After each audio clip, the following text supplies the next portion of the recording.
धियो यो नः प्रचोदयात्।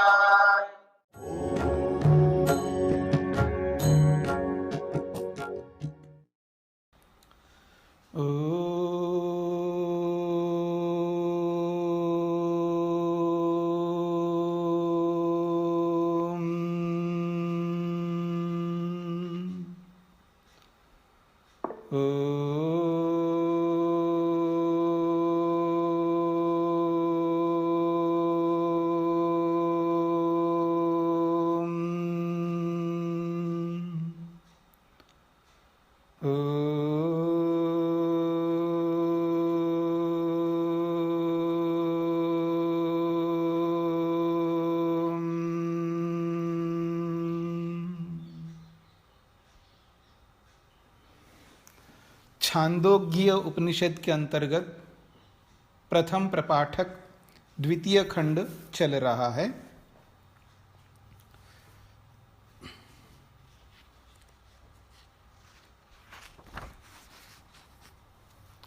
देव और असुरों की चर्चा पीछे की है और प्राण को लेकर के कल हमने कुछ बातें समझने का प्रयत्न किया है। तो आगे बढ़ते हैं। उसी मुख्य प्राण को लेकर के उपसंहार के रूप में अंतिम रूप देते हुए इस खंड को समाप्ति की ओर ले जाया जा रहा है। श्लोक संख्या है 10। तम ह अंगिरा उद्गीथम उपासांचक्रे एतम उ एवं अंगिरसम मन्यन्ते अंगानाम यद रसः। बात कही जा रही है तम। तम का अर्थ है उसको। उसको किसको? जो प्रसंग में चला आ रहा है प्राण, मुख्य प्राण। तो तम का अर्थ है उस प्राण को। तम प्राणम। ह निश्चित रूप से अंगिरा। अंगिरा नामक व्यक्ति, आप ऋषि कह सकते हैं, ऋषि पुत्र कह सकते हैं, विद्यार्थी कह सकते हैं। तो अंगिरा नामक व्यक्ति तम उस प्राण को उद्गीथम, उसको उद्गीत मान करके, परमात्मा का वो प्रतीक है, क्योंकि प्राण परमात्मा को भी प्राण कहते हैं। अब देखें पीछे जो उद्गीत मान करके जो प्रसंग चलाया है, उसको उद्गीत मान करके, उसको उद्गीत मान करके, उसको उद्गीत मान करके, जो पीछे आपने कल के प्रसंग में पढ़ा है। तो आप देखेंगे सीधा परमात्मा को क्यों नहीं कहा जा रहा है, माध्यम क्यों दे रहे हैं यहां पर, इस पर भी आप विचार करके देखिएगा। आप कल के प्रसंग को देखिएगा। नासिका में जो रहने वाला प्राण है, अर्थात घ्राण शक्ति, उसको उद्गीत मान करके उपासना की। फिर वाणी को उद्गीत मान करके उपासना की। चक्षु को उद्गीत मान करके उपासना की। श्रोत्र को उद्गीत मान करके उपासना की। मन को उद्गीत मान करके उपासना की। मुख्य प्राण को उद्गीत मान करके उपासना की। और उस मुख्य प्राण को लेकर के कुछ चर्चाएं हुई। तो सीधा सीधा आप परमात्मा को ही सामने क्यों नहीं रखते? बीच में आप एक प्रतिनिधि के रूप में इन सबको लाने का क्या महत्व है, यह इसका क्या प्रयोजन है, यह कहना क्या चाहते हैं उपनिषदकार, इस पर आप ध्यान से समझने का प्रयत्न करेंगे कि परमात्मा तक पहुंचने के लिए बहुत सारे साधनों को जुटाना पड़ता है व्यक्ति को। सीधा एकदम परमात्मा के पास हम पहुंच नहीं सकते। परमात्मा को सीधा जानना बहुत कठिन है। जैसे आत्मा को, जीवात्मा को सीधा नहीं जान सकते, उसको जानने के लिए शरीर चाहिए। शरीर के माध्यम से जीवात्मा को हम जान पाते हैं, तो परमात्मा का तो कोई ऐसा शरीर तो है ही नहीं है। तो ये जो सृष्टि है, सृष्टि ही परमात्मा का मानो शरीर है। तो यथा ब्रह्मांडे तथा पिंडे, जैसे ब्रह्मांड मानो परमात्मा का एक बहुत बड़ा शरीर है, तो ऐसे ये जो पिंड है जीवात्मा का शरीर तो है, पर ये पिंड रूपी ये जो शरीर है ये भी परमात्मा का एक साधन है उस तक पहुंचने का। शरीर के माध्यम से भी हम परमात्मा तक पहुंचेंगे। तो शरीर के अंदर जो भी तत्व है उनको माध्यम बना करके यहां पर बताया गया है। दूसरी बात, चाहे वो घ्राण शक्ति घ्राण का हो, चाहे वो चक्षु का हो, चाहे श्रोत्र का हो, चाहे वो मन का हो, ये भी परमात्मा के नाम हैं। ये भी तो बताना है हमें। परमात्मा के जो नाम हैं वो सैकड़ों में, हजारों में, लाखों में, करोड़ों में, अरबों में, खरबों में नहीं है। असंख्य नाम है, अनकाउंटेबल है, जिनको हम गिन नहीं सकते। अनंत नाम है। ऐसे कैसे हो सकता है? क्योंकि उसके गुण अनंत है, उसके कर्म भी अनंत हैं, उसके स्वभाव भी अनंत है। जिसके गुण ही अनंत हो तो अनंत गुणों के अनंत नाम नहीं हो सकते क्या? अनंत गुणों के अनंत नाम हो सकते नहीं हो सकते? क्योंकि कोई गुण है तो उसका नाम भी होगा। बिना नाम के गुण कैसे हो सकता है? किसी को आप रूप कहते हो तो रूप एक नाम है ना। जो भी प्रकाश हमको दिखाई देता है, जो भी लाइट है, उसको एक नाम तो आप दोगे ना, कोई तो नाम दोगे। आवाज के लिए कोई तो नाम दोगे आप, रसों के लिए कोई तो नाम दोगे आप, स्पर्श के लिए भी तो नाम दोगे। तो अगर कोई गुण है तो उसका नाम भी होगा। तो जब ईश्वर के अनंत गुण हैं तो उसके अनंत नाम भी हैं। तो ईश्वर के अनेकों नामों को भी हमें समझना है, जितने भी समझ सकते। अपने लक्ष्य की सिद्धि के लिए जितने भी नामों को हम जान सकते, समझ सकते, वो ऐसे ही समझ सकते हैं। ये तो शरीर में रहने वाली इंद्रियों के नाम तो है, या मैं ये कहूं शरीर में रहने वाली जो इंद्रियों के नाम भी है। भी का मतलब है पहले कुछ है।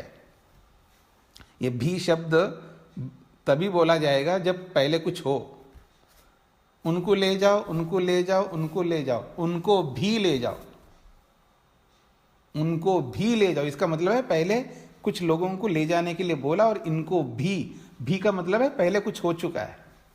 तो ऐसे ही शरीर में रहने वाली इंद्रियों के नाम भी है। ये जो ब्रह्मांड में सूर्य, चंद्र, नक्षत्र जो भी नाम है, इनके भी ये नाम हैं। पृथ्वी, जल, अग्नि, वायु, आकाश के भी ये नाम हैं। तो सबके साथ भी जोड़ दीजिएगा। इसका अर्थ है ये सारे के सारे नाम परमात्मा के हैं पहले से। अब वैसे वैसे गुण जिस जिस वस्तु में दिखाई देते हैं, उन गुणों के आधार पर उन वस्तुओं के नाम भी वैसे ही रख दिया गया है। तो इस बात को समझने का प्रयत्न करना।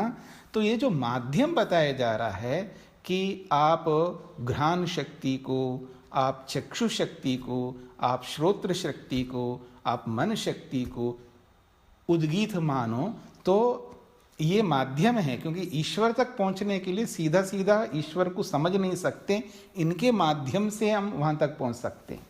इनको यथार्थ रूप में भी हम समझ लें। यदि मनुष्य साधन को साधन के रूप में समझ लेना, समस्या का समाधान आसानी से हो जाता है। समस्या का समाधान आज नहीं हो रहा है, या मैं ये कहूँ आज हम ईश्वर तक नहीं पहुंच पा रहे क्योंकि साधनों को नहीं समझ पाए। साधनों को नहीं समझ पाया हमें साधनों का बोध नहीं हो पाया। जब साधन का बोध हो जाता है ना, तो साध्य तुरंत सामने आ जाएगा। भाई हमें मान लीजिए मैं गुजरात में बैठा हूं, मेरे को दिल्ली जाना है, तो मेरे को ये बोध हो जाए अभी दिल्ली जाने के लिए कोई साधन चाहिए, और मेरे को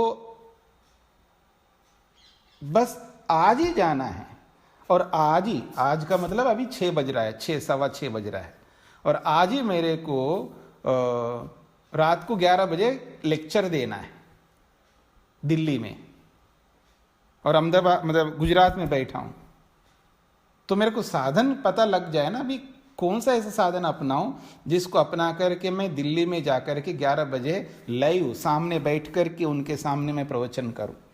साधन का पता लगते ही साध्य अपने आप सामने आ जाएगा।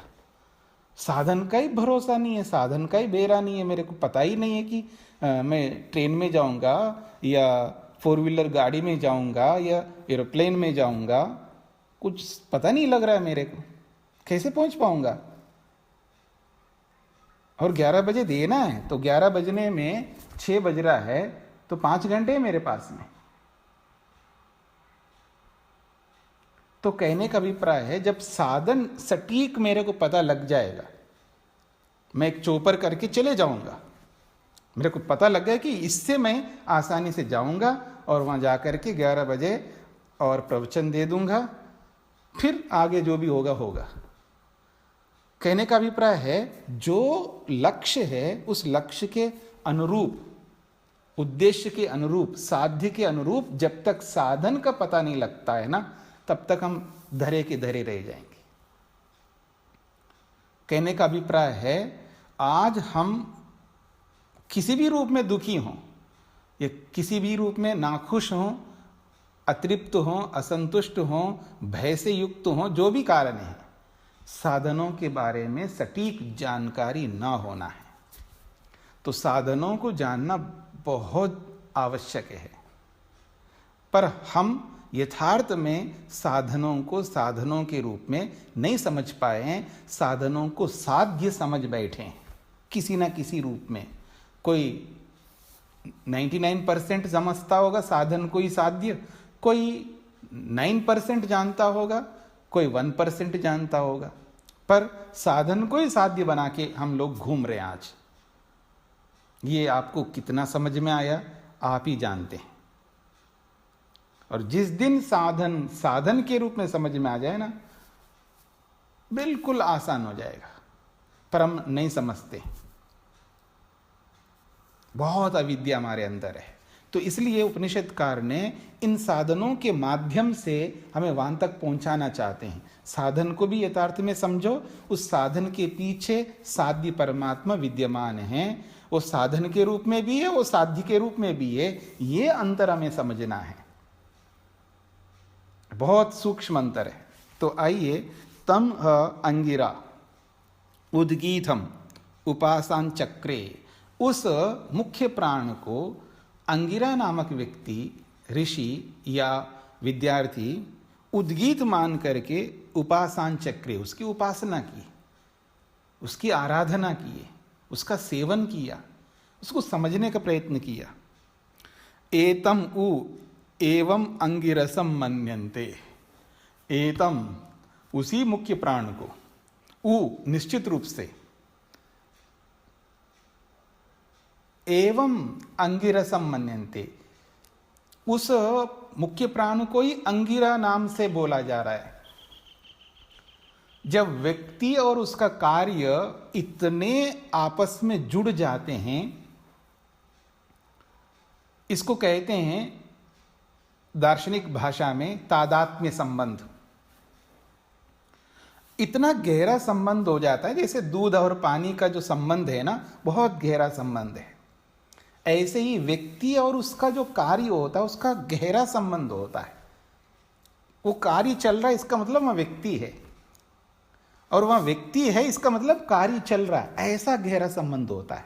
आप देखेंगे कोई ना कोई व्यक्ति ऐसा होता है, चाहे वो समाज सेवी हो या कोई भी बड़ा आदमी, बहुत नेक काम कर्म करने वाला व्यक्ति होता है, तो उसके जो कार्य होते हैं, जो उसका विशेष कार्य होता है, उस कार्य से उस व्यक्ति को बोला जाएगा। उसका नाम जो है ना, उसके कार्य से ही जुड़ जाता है। कार्य बोलो या उसका नाम बोलो, दोनों सेम एक ही हो जाते, इतना पॉपुलर हो जाता, इतना प्रसिद्ध होता है वो व्यक्ति। तो ठीक इसी प्रकार से जिस अंगिरा ने जिस मुख्य प्राण को ईश्वर का माध्यम बना करके, ईश्वर का प्रतिनिधि मान करके, यथार्थ रूप से उस प्राण को समझ करके, जान करके उसका सेवन किया है, उस प्राण को ही अंगिरा नाम से बोला जाने लगा। वो प्राण ही अंगिरा नाम से प्रसिद्ध हो गया।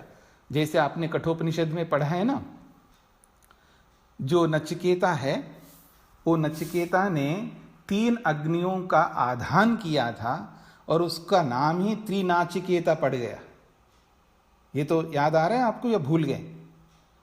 तो ऐसे ही यहां पर इस मुख्य प्राण को ही अंगिरा नाम से बोलने लगे लोग।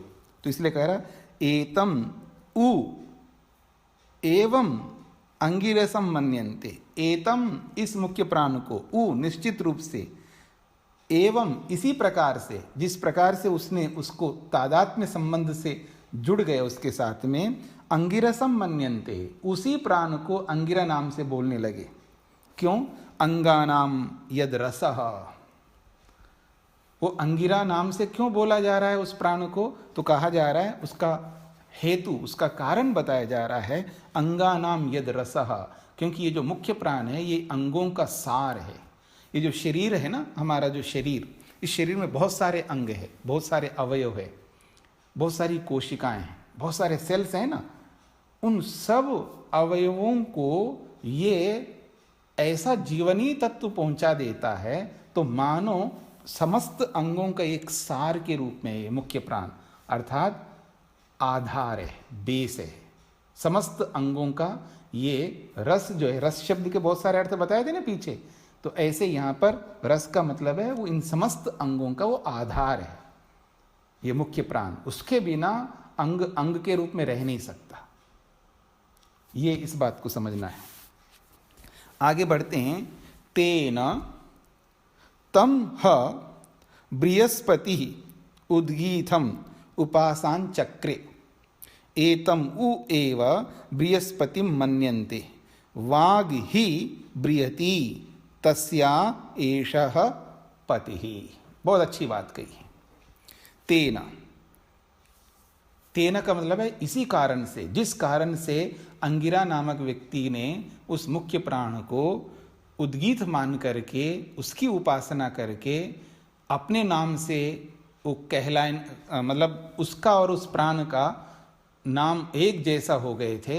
तेना, इसी कारण से किसी एक और व्यक्ति ने। देखिए, ये जो प्रेरणा जो होती है ना, प्रेरणा बहुत महत्वपूर्ण होती है। मतलब किसी भी व्यक्ति के विशिष्ट कार्य को देख करके उससे जो प्रेरणा ली जाती है, उससे व्यक्ति बहुत प्रभावित होकर के उस जैसा अपने आप को तैयार करना चाहता है। जैसे बल में, शक्ति में रुचि रखने वाले जब बलवान लोगों को देखते हैं, जैसे पैसे में रुचि रखने वाले, पैसे कमाने वाले जो बहुत बड़े पैसे वाले को देख करके क्या सोचेंगे, ऐसे सबके साथ आप लगा सकते हैं, क्योंकि हर व्यक्ति की रुचि अलग अलग प्रकार की होती है। तो ये जो प्रेरक लोग होते हैं ना समाज में, बहुत प्रेरणा देने वाले होते हैं। ये अलग बात है, उनकी प्रेरणा कितने लोग ले पाते हैं वो एक अलग बात है। तो अंगिरा नामक व्यक्ति ने उस प्राण को उद्गीत मान करके जब उपासना किए, तो उसी को ध्यान में रख करके, तेना, उसी कारण से एक और व्यक्ति आ गया हमारे सामने, बृहस्पति नामक व्यक्ति। वो कहते हैं तम ह बृहस्पति, उसी मुख्य प्राण को बृहस्पति नामक व्यक्ति, ऋषि, विद्यार्थी, उद्गीतम उपासन चक्रे, उसको उद्गीत मान करके उसकी उपासना करने लगे। उसका सेवन किया, उसको समझने का प्रयत्न किया। प्राण को समझना हमारे जीवन में बहुत बड़ा महत्वपूर्ण कार्य है। हम लोग प्राण को नहीं समझ पाते हैं, और जो प्राण को समझता है ना, वो प्राणों को अपने वश में कर लेता है। ये याद रखना मेरी बात को।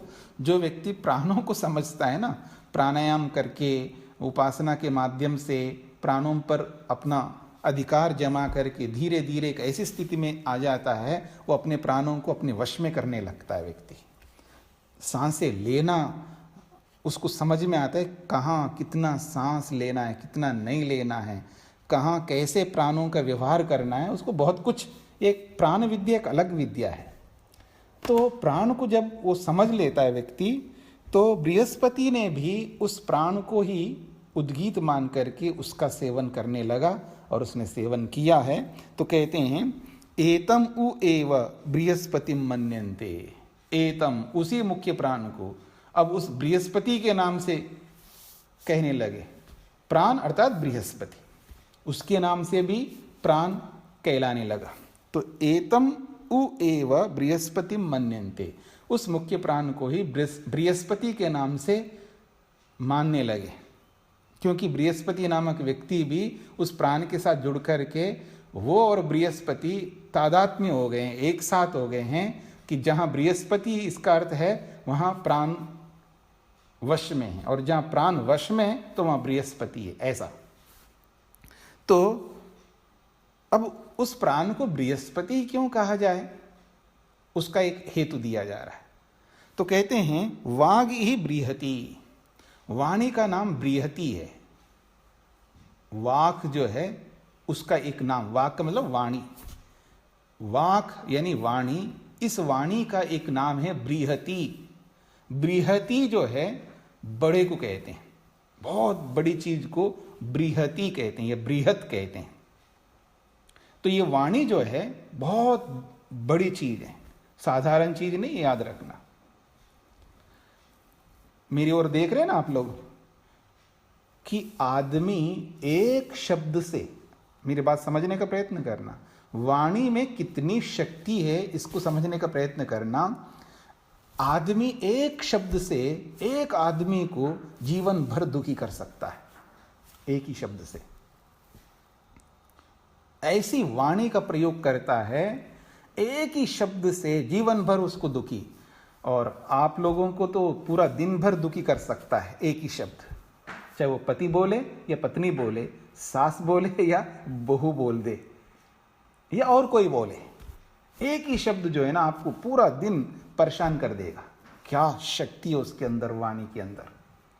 इसलिए ये बृहति है, बहुत बड़ी चीज है वाणी। और ये जो वाणी है जो सुबह से लेकर रात तक बड़बड़ बड़बड़ बड़बड़ बोलता रहता है आदमी, अब देखिएगा कितनी शक्ति होगी उसके अंदर। और विशेषकर जहां पर मौन रहो, बोलना नहीं, जब बोला जाए फिर देखना। जब हम शिविर लगाते हैं, शिविर में एक नियम भी लगाते हैं, मौन रहना है जी, नहीं रहते। कोई कोई रहता है, कोई कोई माँ भी रह लेती है, बहन भी रह लेती है, लेकिन सब माताएं, सब पुरुष नहीं रह पाते। बहुत मुश्किल है इस वाणी को रोक के रखना, बहुत मुश्किल है। और जहां 4-5 इकट्ठी हो जाए ना माताएं, फिर पूछना मत। मौन है, आप देखेंगे कमरे के अंदर आवाज आ रही है, मौन है, और उधर स्नानागारों में और टॉयलेट बाथरूम में उधर इधर आवाज आ रही है, और कहीं ना कहीं से आवाज, ये आवाज कहां से आ रही है, मौन है। और धीरे धीरे गुसर पुसर भी हो रहा है और कहते हैं वो मौन है। मतलब अपनी वाणी को अपने नियंत्रण में नहीं रख पाता व्यक्ति। इसलिए वाणी में बहुत शक्ति है, बहुत बड़ी शक्ति है। समझने का प्रयत्न करना। ये वाणी जो है ना, एक ऐसी वाणी है कि पूरा मतलब धरती को उलट पुलट कर सकती है। ये पूरे राज्य को उलट पुलट कर सकती है। महाभारत नहीं सुना आपने? ये महाभारत वाणी के ऊपर आश्रित है।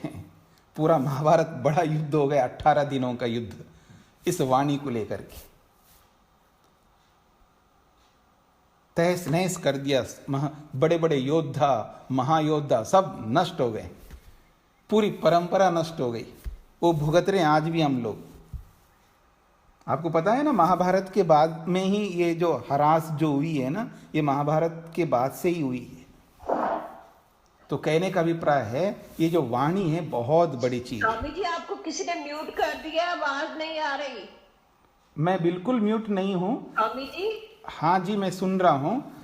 मैं म्यूट नहीं हूँ और सबको आवाज आ रही है, आपको नहीं। स्वामी जी आपकी आवाज नहीं आ रही। मेरी आवाज सबको आ रही है, आपको नहीं आ रही है, इसलिए आपको परेशानी हो रही है।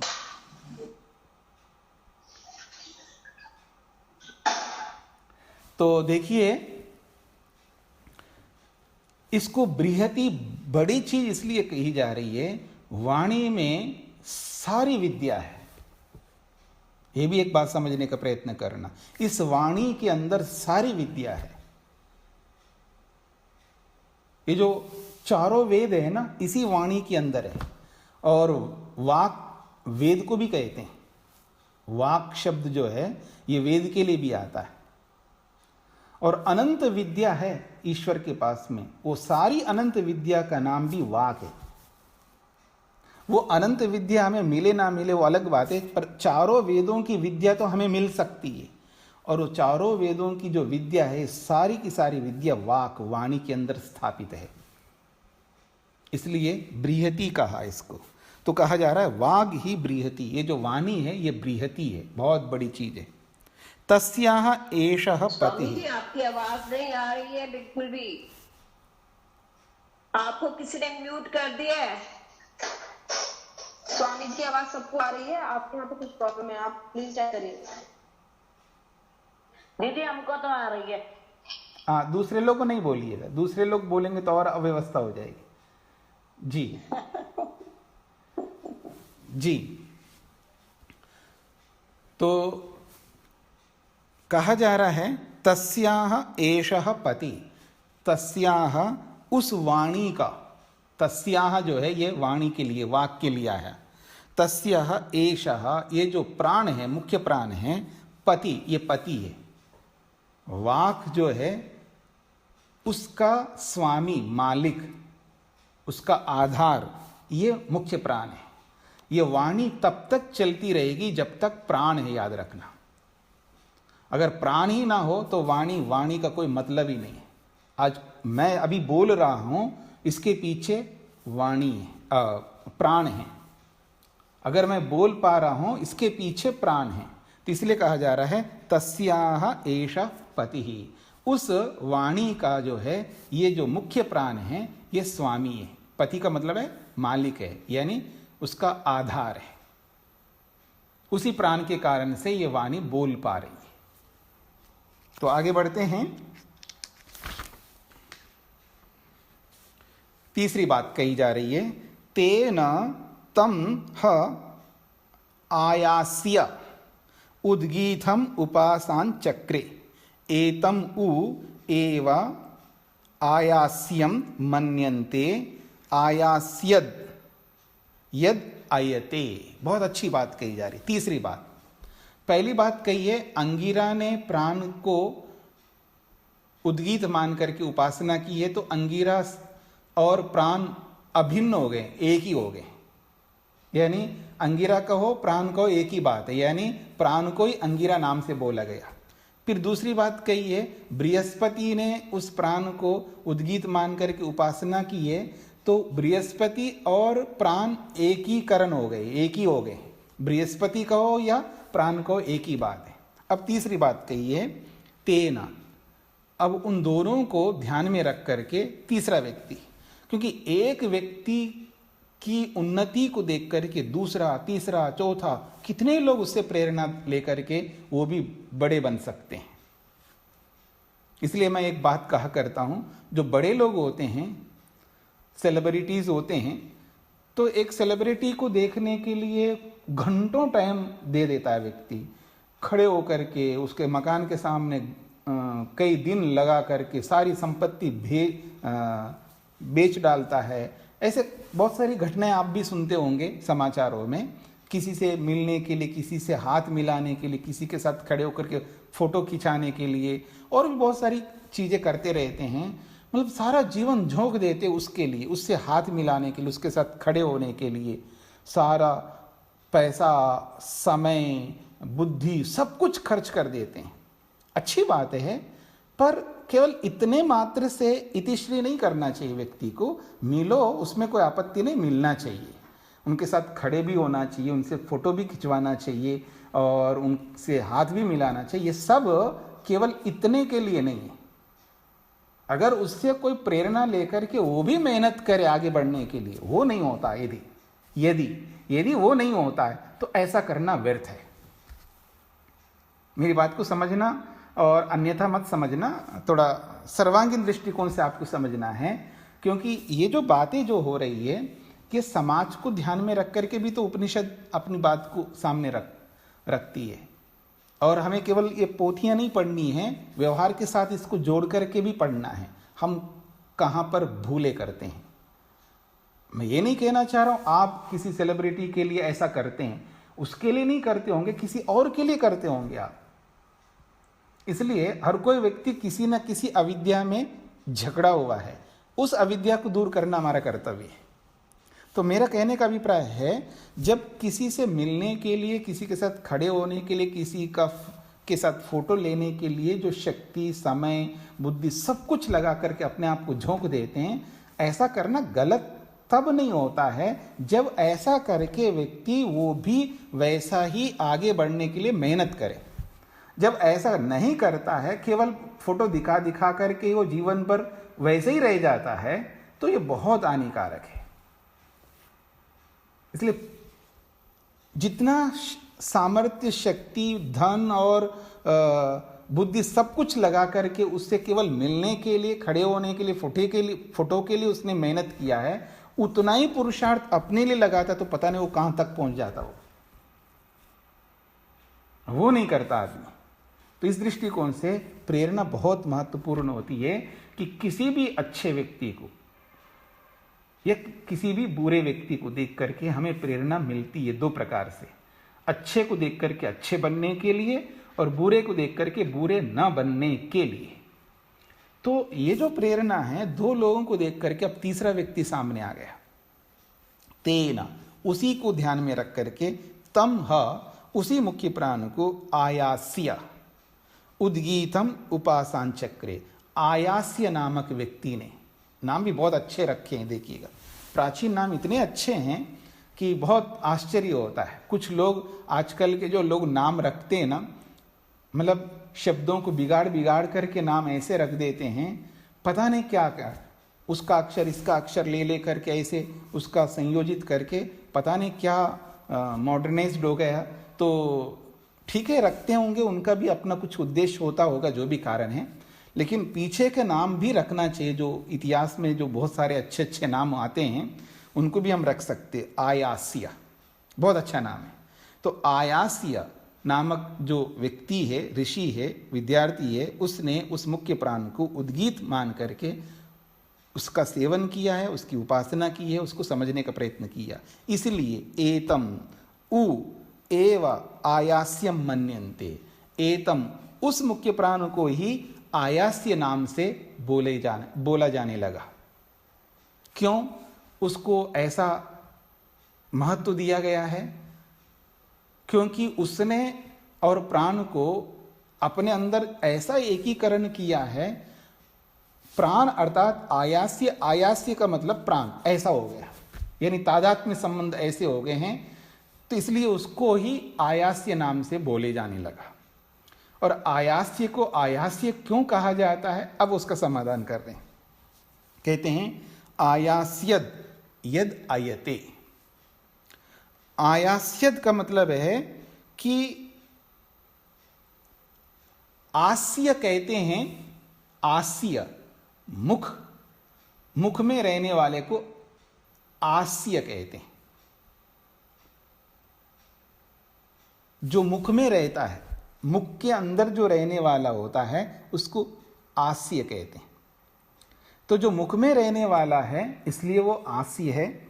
और मुख में केवल रह करके वो क्या करता है, तो कहा यद आयते, बाकी सब लोगों को गति प्रदान करता है, बाकी सब लोगों को जीवन प्रदान करता है, सब अवयवों को सुरक्षित करता है। यद आयते, अय का अर्थ होता है, ये क्रियापद है, यद आयते, ज्ञान, गमन, प्राप्ति, बहुत सारे अर्थ निकलते हैं इसमें। गत्यर्थक धातु है, तो वो सबको चलाता है, सबको गमन कराता है, सबको प्राप्त कराता है, सबको जनाता है, यानी बहुत सारे काम करता है ये, इसलिए उसको आयास्य कहा है। और आयास्य नामक जो व्यक्ति है वो भी ऐसा ही था, जो सबको जैसे चलना सिखाना, किसी को ठीक रास्ते पे चलना सिखाना, ये बहुत बड़ा काम है। ठीक मार्ग पर किसी को ले जाना, ये सरल काम नहीं है। सही रास्ते पे किसी को लगाना, खुद सही रास्ते में, राइट वे में खुद चलना और दूसरों को भी सही रास्ते पे चलाना, इतना आसान काम नहीं है। तो ये आयास्य नामक जो व्यक्ति है वो स्वयं ठीक रास्ते पे चला, औरों को भी ठीक रास्ते पे चलाया, इसलिए उसको आयास्य कहा है। और ये प्राण भी ऐसा ही है, ये स्वयं ठीक रहता है। बोला था ना पीछे, वो दूषित नहीं हुआ, सब दूषित हो गए, लेकिन ये जो प्राण है वो बिल्कुल दूषित नहीं हुआ, तो स्वयं स्वच्छ रहता हुआ, स्वयं निर्लेप रहता हुआ, दूसरों को भी निर्लेप करने का काम करता है ये प्राण, इसलिए इसको आयास्य भी कहा गया है, मुख्य प्राण को। आगे बढ़ते हैं, चौथा आदमी आ गया जी। तेन तम बकः दाल्भ्यः विदांचकार सह नैमिषीयाणाम उद्गाता बभूव सह ह स्म एभ्यः कामान आगायति। बहुत अच्छी बात कही है। तो कह रहे हैं तेना, इसी कारण से उन तीन लोगों को देखा उसने, उसी कारण से बकह, बकह नामक एक व्यक्ति जो कि दाल्भ्य, दल्भ का पुत्र था, वो दल्भ नामक व्यक्ति का वो पुत्र था, उसको बका कहते हैं। उस बका नामक व्यक्ति ने उस प्राण को उद्गीत मान करके विदान चकारः, उसका सेवन करने लगा, उसको जानने लगा। विदाम चकार का मतलब है उसको जाना, उसका सेवन किया है, उसकी उपासना भक्ति की है, उसको आत्मसात किया है। और वो कौन था? तो कहा जा रहा है सह, वो जो बक नामक व्यक्ति था, नैमिषीयानाम उद्गाता। नैमिषीयानाम उद्गाता का मतलब है अलग अलग अरण्य, अलग अलग स्थान, अलग अलग देश होते थे उस समय, उस पर्यावरण की दृष्टि से, उस परिवेश में। तो नैमिष नामक एक अरण्य, जंगल या ऐसा कोई राज्य था। वहाँ के जो निवासी थे वो लोग, क्योंकि प्राचीन परंपरा में अलग अलग यज्ञ करने की परंपरा रही है। कोई अग्निहोत्र करता है, कोई दर्श पूर्णमास यज्ञ करते हैं, दर्शेष्टि पूर्णमासेष्टि करता है, कोई चातुर्मासेष्टि करता है, कोई सोमयाग करता है, कोई अश्वमेध करता है। ऐसे अलग अलग यज्ञों की बहुत बड़ी परंपरा रही है प्राचीन काल में। आज बिल्कुल लुप्त सा हो गया है। तो यज्ञ जो है हमेशा जो है व्यक्ति को हमेशा आगे बढ़ाने वाले होते हैं, क्योंकि यज्ञ का अर्थ ही ऐसा है, व्यापक अर्थ को लिए हुए। ये यज्ञ शब्द जो है व्यापक अर्थ को लिया हुआ है।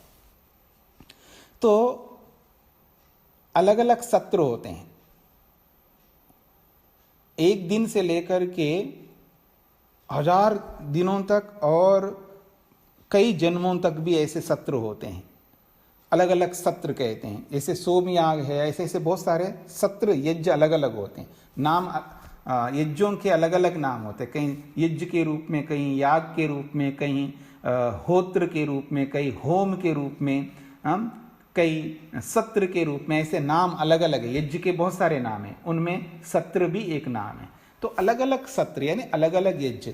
तो कुछ सत्र नाम से अलग यज्ञ होते थे। वो जो सत्र हैं 12 दिन का, 13 दिन का, ऐसे अलग अलग यज्ञों के अलग अलग उसके दिन निश्चित होते हैं। तो जो ऐसे यज्ञ करने वाले हैं उनको सत्र कहते हैं। तो वो सत्र नामक यज्ञों को कराने वाला था वो, यानी बहुत बड़े याग होते हैं वो सत्र, सोम याग इस तरह का, अग्निष्टोम इस प्रकार के बहुत सारे याग होते हैं। उन यागों को कराने वाला उद्गाता था, क्योंकि उन यागों में उद्गाता का बहुत बड़ा काम होता है। और आपको पता लग गया है उद्गाता किसको कहते हैं? जो सामवेदी होता है, जो जहाँ भी प्रसंग आता है वहाँ सामगान करता है, वो उद्गाता होता है। तो वो उद्गाता था जो नैमिष नामक जो भी स्थान था, जंगल था या वहाँ का जो राज्य था, वहाँ के निवासी लोग जब सत्र नामक याग करते थे, यज्ञ करते थे, उन यज्ञों में वो उद्गाता बनता था। तो कहा जा रहा है कि उनका उद्गाता था वो सह स्म एभ्यः कामान आगायति। सह, सह का मतलब वह, ह निश्चित रूप से, एभ्य उन लोगों के लिए, कामान बहुत सारी कामनाएं, आगायति स्म वो गाता था। आगायति स्म, स्म शब्द को आगायति के साथ जोड़ देना है। तो कहा जा रहा है कि उन सब लोगों के लिए जब वो सत्र करते थे, उन यागों में उनके लिए सामगान करता था। और सामगान में क्या होता है? आह्वान होता है, देवताओं का आह्वान होता है, ईश्वर का आह्वान होता है, ईश्वर के गुणों का आह्वान होता है, यजमान को जो जो चाहिए होता है, जो जो उपलब्धियां चाहिए होता है। बहुत बड़ी बात है ये। गान ऐसे ही नहीं बोला जाता है, सामगान ऐसे नहीं किया जाता है, ऐसे गा रहा है वो व्यक्ति, वो गाने के उद्देश्य से नहीं गाया जाता है। उस सामगान में आह्वान होता है, देवताओं का आह्वान, ईश्वर का आह्वान, लक्ष्य का आह्वान, और यजमान जो जो चाहता है उसकी पूर्ति कराने का वो उसका एक बहुत बड़ा एक वरद हस्त होता है उद्गाता का। तो वो कामान, उनके लिए अलग अलग कामनाएं, वो उन सामगान के माध्यम से आगायति स्म, उनका गान करके उनकी कामनाओं को पूरा करवाता था। क्योंकि पुरोहित जो है, ये पुरोहित का मतलब ही पूर्ण करने वाला होता है, याद रखना। वो यजमान की इच्छाओं को पूर्ण करने वाला। केवल आप इच्छा करो और यजमान पूर्ण करेगा ऐसा नहीं है। उन इच्छाओं के साथ यदि पुरुषार्थ करेगा यजमान, उसके पुरुषार्थ के अनुसार ही पुरोहित जो है उनकी कामनाओं को पूर्ण कराने का एक माध्यम होता था। तो आगे बढ़ते हैं।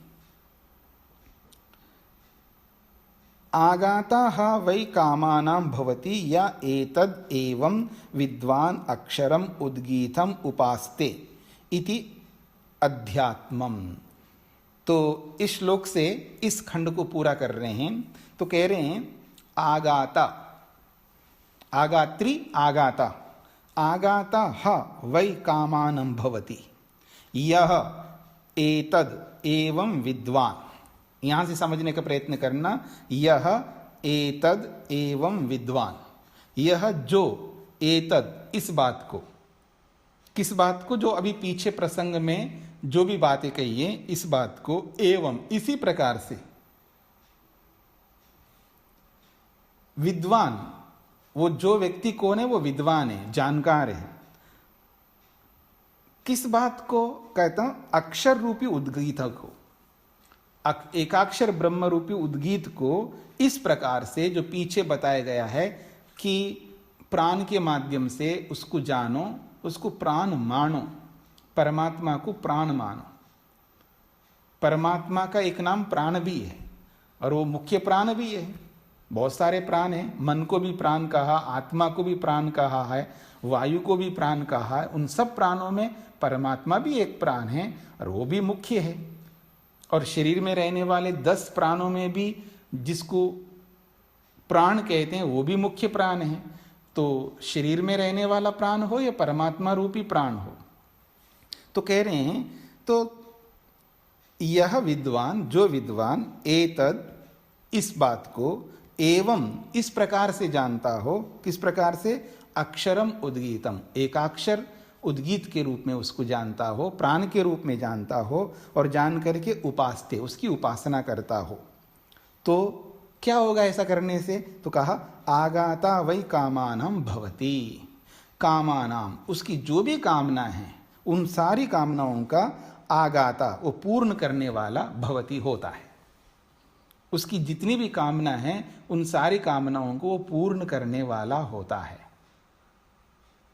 इसका ये अर्थ है कि यदि व्यक्ति उद्यम करता है, पुरुषार्थ करता है, कर्म करता है और ईश्वर को निकटता से, उपनिषद बन करके उसके निकट पहुंच करके, ज्ञान की दृष्टि से, स्थान की दृष्टि से, काल की दृष्टि से तो हम निकट है ही, लेकिन ज्ञान की दृष्टि से, बुद्धि की दृष्टि से वो निकट ईश्वर के समीप होकर के प्राण को समझ करके उसकी उपासना करता है, उसका सेवन करता है और उस प्राण के माध्यम से परमात्मा को जानता है। तो ये निश्चित बात है उसकी सारी कामनाएं पूर्ण होती है। ऐसा ये श्लोक कहता है। तो ये खंड पूरा हो गया जी।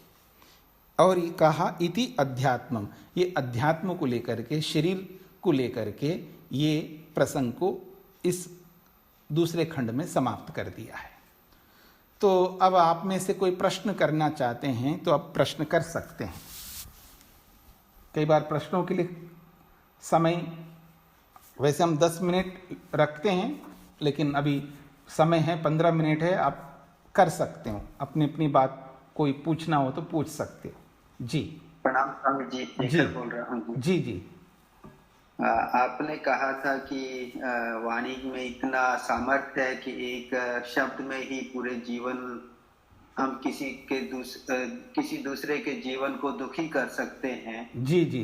तो उसमें इतनी शक्ति है, तो किसी शब्द से हम उसके जीवन को धन्य भी कर सकते हैं, या मतलब पास की तरफ स्वामी जी ऐसे कौन से शब्द हैं जो हम यूज कर सकते हैं अपने जीवन में? जी जी जी, ऐसे तो बहुत सारे शब्द हैं। महर्षि पतंजलि कहते हैं एक ही शब्द ऐसा है जो आदमी को अपने लक्ष्य तक पहुंचाने वाला होता है।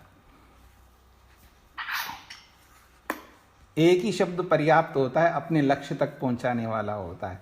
यानी उस एक शब्द का मतलब, उस एक शब्द के पीछे बहुत सारी बातें जुड़ी रहती हैं, लेकिन वो एक शब्द बहुत महत्वपूर्ण होता है, उसके साथ बहुत सारी बातें अपने आप जुड़ जाती है। जैसे मैं उदाहरण दे दूं आपको, महर्षि पतंजलि कहते हैं एकः शब्द सम्यक प्रयुक्ते स्वर्गे लोके कामधुक् भवति। एक भी शब्द को कोई भी व्यक्ति ठीक प्रकार से अपने जीवन में व्यवहार में उतार लेता है तो अपने मुक्ति को, अपने स्वर्ग को प्राप्त कर लेता है, और अपने कामधुक् भवति का मतलब अपनी सारी कामनाओं को पूर्ण कर लेता है। एक ही शब्द, यहाँ तो अनंत शब्द हैं। तो आपका प्रश्न है वो कौन सा शब्द है? आप सत्य शब्द को ले लो, आप न्याय शब्द को ले लो, आप अहिंसा शब्द को ले लो, ऐसे बहुत सारे शब्द हैं। कोई एक शब्द को पकड़ करके उसके साथ में तादात्म्य हो जाइए। जैसे अभी प्राण को बोला है, प्राण शब्द को पकड़ो, कोई एक ऐसा शब्द जो जिसके साथ हमारा सारा जीवन जुड़ जाता है, ऐसा किसी भी एक शब्द को अगर हम लोग पकड़ करके उसकी साधना करें तो हम अपने नैया को पार कर सकते हैं।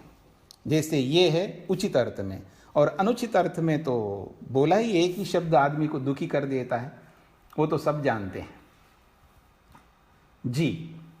जी स्वामी जी, जो हम व्यवहार में, आपको पता है हम व्यवहार में कहाँ कहाँ गलतियां करते हैं, एक्चुअली उस चीज को आप हमारे को पॉइंट आउट करके, जो कॉमन है या मेरे अंदर है, उसको आप पॉइंट आउट करके हमें मार्गदर्शन करेंगे तो थोड़ा सा हमें, ठीक है पतंजलि ने कहा है ऐसा, और लेकिन जो व्यवहार में हम गलतियां करते हैं जी बहुत कॉमन, तो उनसे हम एग्जांपल देंगे तो शायद हम उस पे मार्ग पे चलना चाहें और उसको अवॉइड करें, ऐसा ना करें।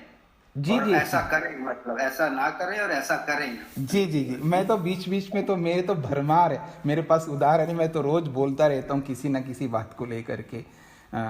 व्यवहार में आपस में जो भी व्यवहार करते रहते हैं और बीच में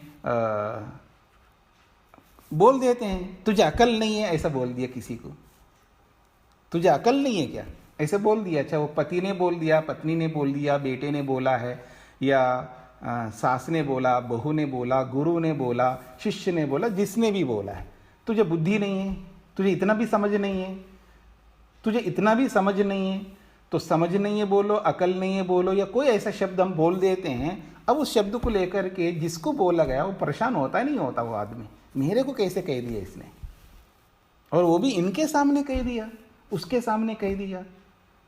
बड़े आदमी के सामने कहे तो भी परेशानी, छोटे आदमी मतलब छोटे आदमी के सामने बोले तो भी परेशानी, पड़ोसी के सामने बोले तो भी परेशानी। एक भी शब्द ऐसे ही बोल देते, एक वाक्य बोल देते हम लोग आपस में, कुछ ना कुछ बोल देते हैं ऐसे, या आंखें दिखा देते हैं किसी को, मान ले ऐसा कर देते हैं किसी को, अपने निकट के लोगों को, और वही पूरा दिन उसको परेशान कर देता है। ऐसा बहुत कुछ करते रहते हैं ना व्यवहार में हम लोग।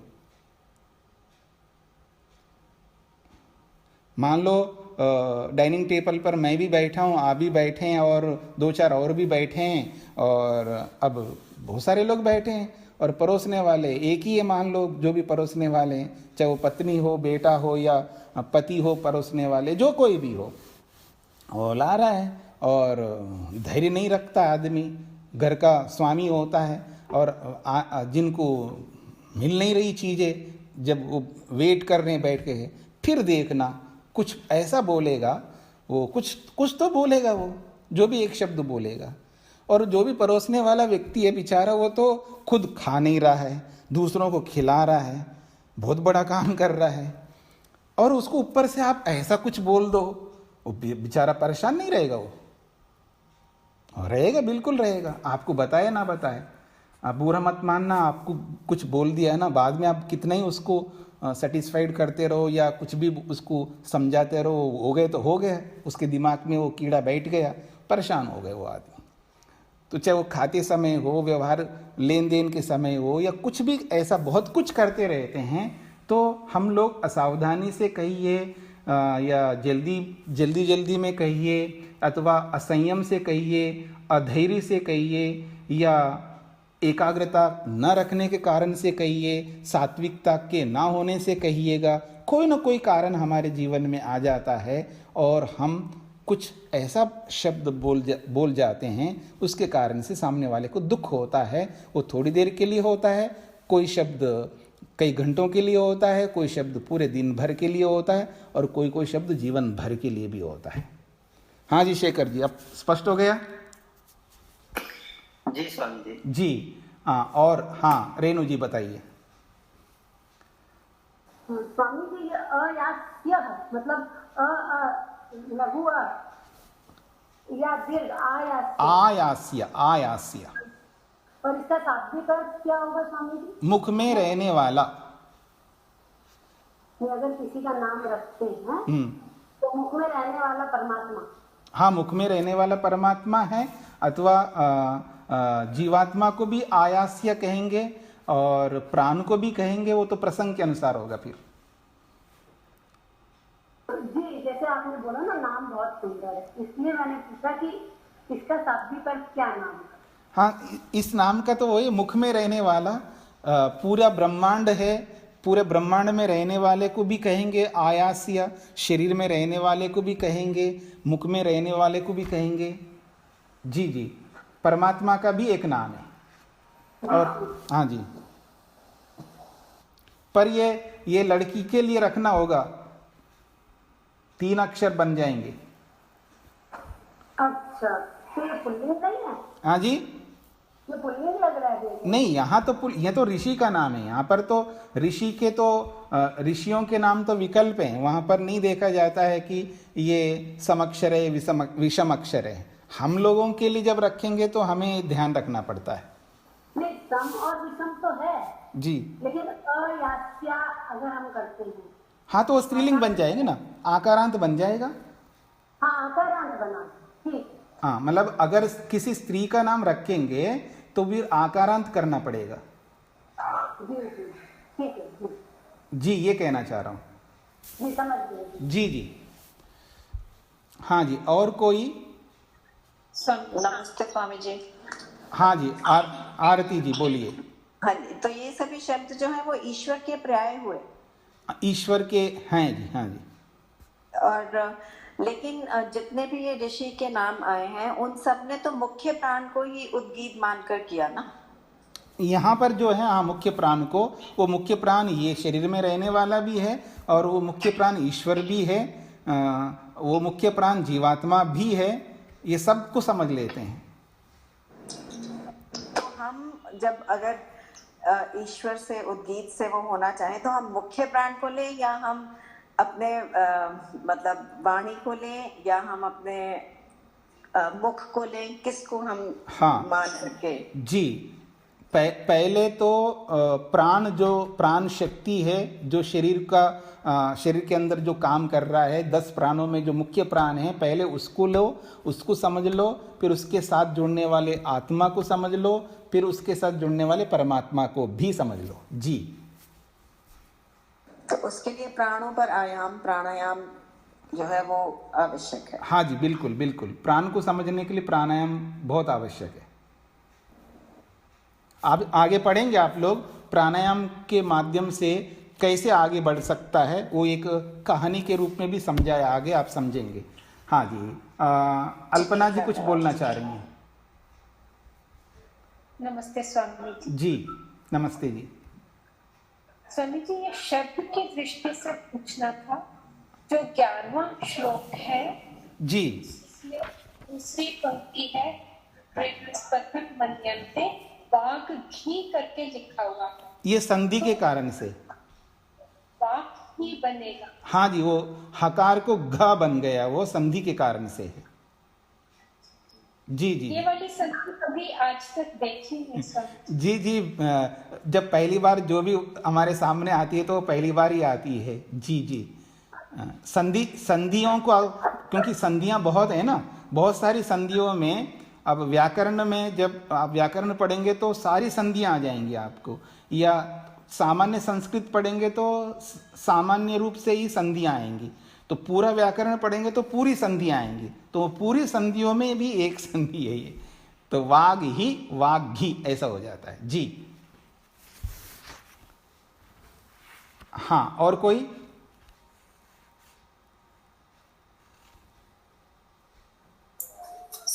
जी सर, नमस्ते। नमस्ते जी, बोलिए। स्वामी जी, मेरा प्रश्न है कठोपनिषद के रिलेटेड है। जी। कठोपनिषद स्वामी जी, उसमें एक मंत्र आया है, हम सह ये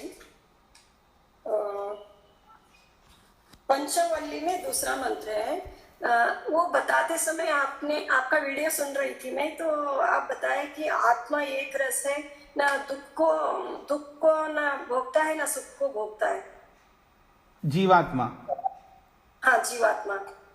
जी जी। तो वो स्वामी जी, वो सुख को नहीं भोगता है क्या आत्मा? नहीं, वहाँ भोग क्या बोला है वो तो याद नहीं आ रहा है, लेकिन आप यहाँ समझ लीजिए, ना तो आत्मा के अंदर सुख जाता है, ना आत्मा के अंदर दुख जाता है।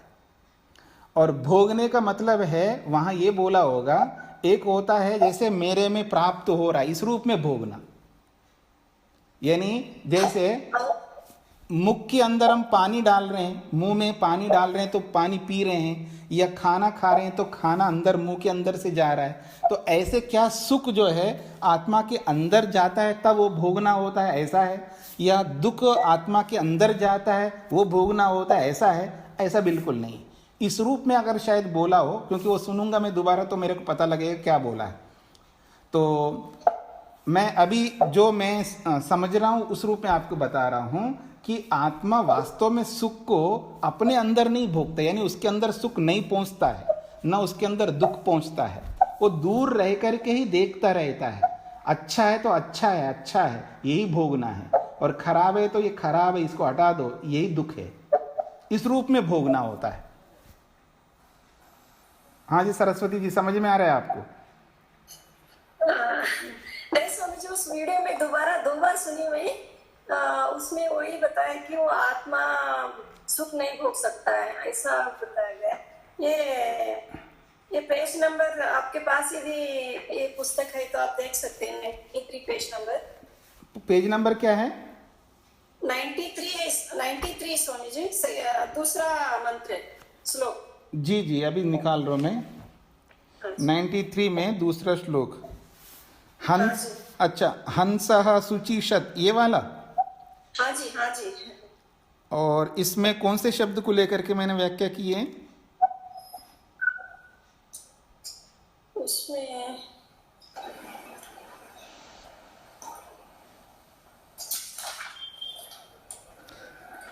हाँ, ये तो वेद मंत्र है, ये जो है ये तो वेद मंत्र है, ये यजुर्वेद का मंत्र है। तो ये परमात्मा को लेकर के सारे शब्द आए हुए हैं।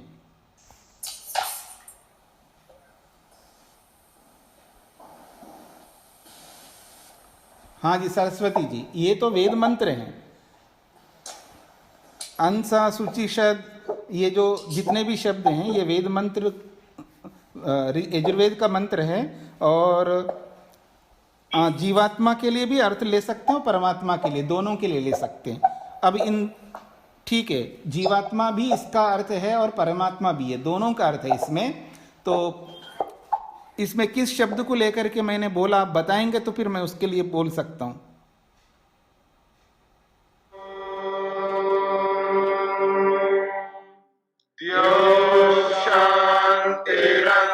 शांतिरंतरिक्षं शांति पृथिवी शांतिरापः शांतिरोषधयः शांतिः वनस्पतयः शांतिर्विश्वे देवाः शांतिर्ब्रह्म शांति सर्वं शांति शांतिरेव शांति शांति